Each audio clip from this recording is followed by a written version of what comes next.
तो शुरुआत बहुत तगड़े नतीजों के साथ करेंगे आशीष। अशोक लेलैंड बहुत स्ट्रॉन्ग परफॉर्मेंस देखने को मिला है। रेवेन्यू 85% बढ़ता हुआ 8,265 करोड़ का रेवेन्यू। एबिटा में देखिएगा 300% तक की वृद्धि देखने को मिली है। कंपनी ने दिखाया है एक मुनाफा 199 करोड़ का मुनाफा, 182 करोड़ की वैसे एक्सपेक्टेशन थी। लॉस से प्रॉफिट दिखाया है, स्ट्रॉन्ग परफॉर्मेंस देखने को मिली है।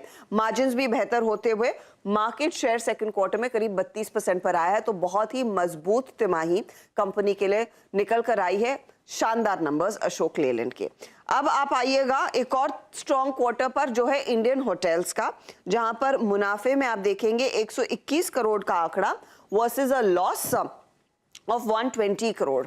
रेवेन्यू 70% बढ़ता हुआ 1233 करोड़ पर आया। इबिटा में भी 300% तक का इजाफा देखने को मिला, 294 करोड़ का इबिटा।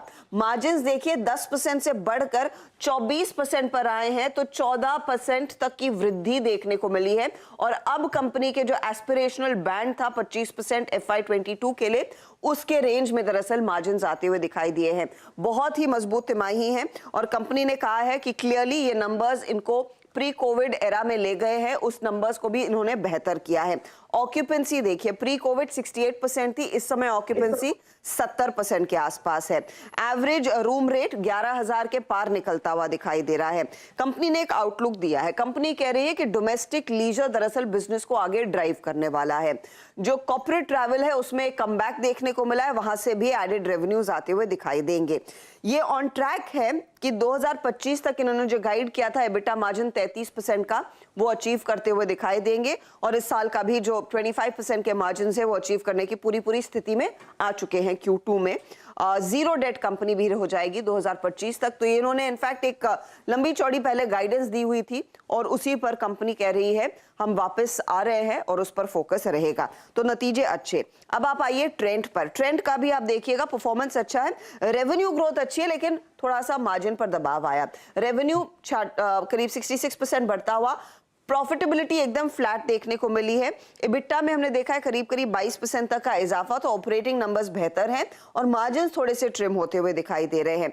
मार्जिन ट्रिम क्यों हुए हैं? क्योंकि overall margin pressure of course business में रहा है।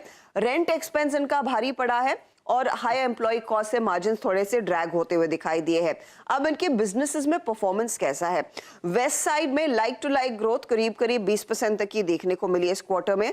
ऑनलाइन प्लेटफॉर्म्स एनुअली 32% बढ़ रहे हैं और पूरी सेल्स का 6% आ गए हैं, तो वहां पर एक अच्छा खासा पिकअप भी देखने को मिला है।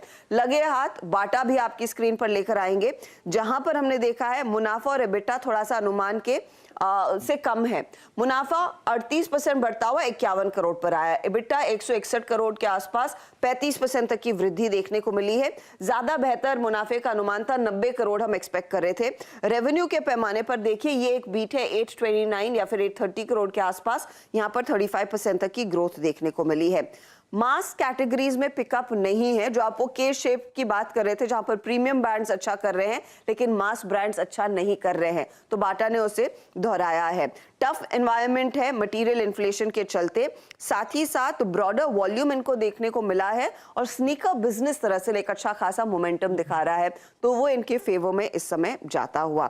बर्जर पेंट्स के लिए तिमाही ऑन एन एवरेज ठीक ही रही है, ज्यादा कुछ आतिशबाजी नहीं। प्रॉफिट एकदम फ्लैट है, 219 करोड़ के आसपास का। रेवेन्यू में हालांकि 20% तक की वृद्धि देखने को मिली। इबिटा 3% बढ़ा है। मार्जिन्स में दबाव आया है क्योंकि रॉ मटेरियल कॉस्ट हमने देखा था इस क्वार्टर बढ़ गया था, तो वो इनफैक्ट मार्जिन्स पर दबाव डाल रहा है, प्रॉफिटेबिलिटी को भी नीचे खींच रहा है।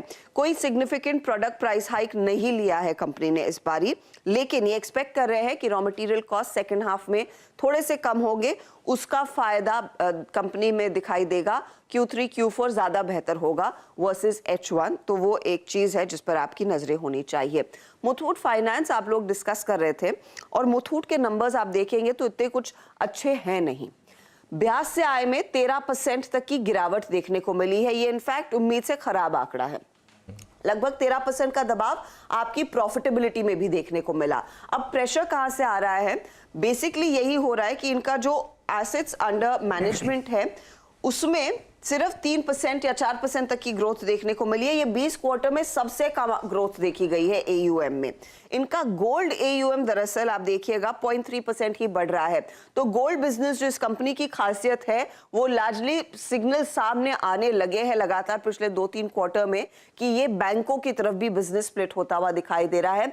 कस्टमर शेयर भी यहाँ पर घटा है और वो दरअसल एक चिंता है। इनके हाउसिंग बिजनेस में भी ग्रोथ नहीं देखने को मिली। तो ये कुछ चीजें हैं जो आपको कह रही कि बिजनेस इतना खास अच्छा है नहीं मुथूट के लिए, स्पेशली गोल्ड साइड पर। जेएसपीएल और सेल भी रेडार पर रहेंगे। परफॉर्मेंस खराब है। नेट प्रॉफिट 92% घटा है जेएसपीएल का। रेवेन्यू थोड़ा सा फ्लैटिश है। एबिटा में दबाव देखने को मिला है। एबिटा पर टन इनफैक्ट काफी कम होता हुआ दिखाई दिया है। ये 7,095 रुपए प्रति टन के आसपास आया है। तो एक मिस है क्योंकि 9,100 के ऊपर की उम्मीद थी। डोमेस्टिक सेल्स वॉल्यूम में ओवरऑल सेल्स ग्रोथ करीब 16% के आसपास की है। जीरो डेट है। कंपनी ने अपना तमाम लॉन्ग टर्म डेट पे ऑफ कर दिया है। सेल के भी नंबर्स यही दिखा रहे हैं। लॉस इनफैक्ट बढ़ता हुआ 329 करोड़ के आसपास का लॉस आ गया है वर्सेस प्रॉफिट। रेवेन्यू 2% नीचे, मार्जिन्स पर दबाव। सेल्स वॉल्यूम यहाँ पर भी 4.21 मिलियन टन। ओके हर्षिता, जैसे कहते हैं आप कैच योर ब्रेथ नाउ, थोड़ा जाके थोड़ा पानी ये ब्रेथलेस हो गया है। तो कितने सारे नंबर्स हर्षिता ने डिस्कस किए। 2 स्टॉक्स पे